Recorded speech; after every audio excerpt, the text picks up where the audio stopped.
different gruesome deaths. We're like, all right, this is good.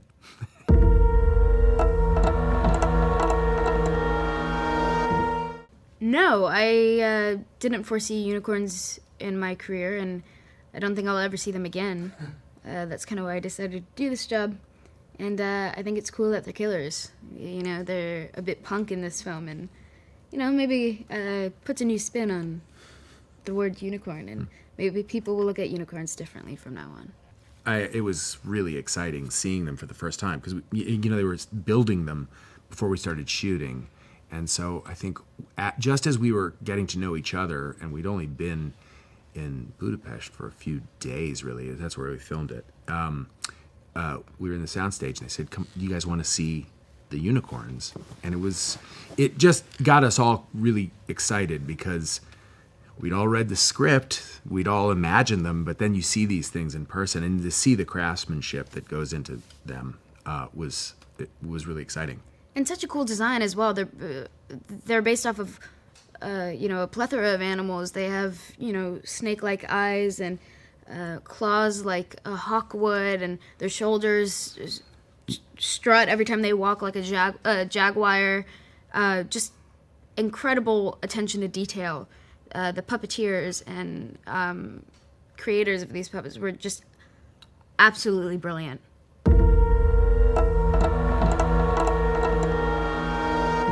A lot of them are so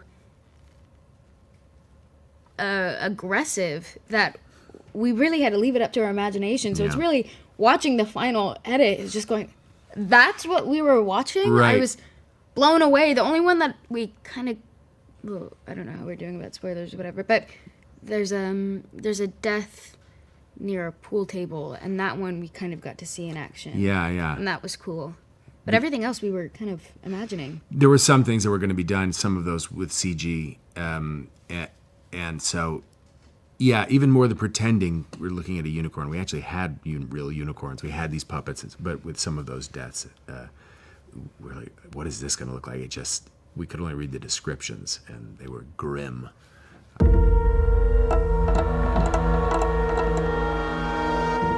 I was surprised the entire way through, personally, because I've never sat through a film that I've done with an audience.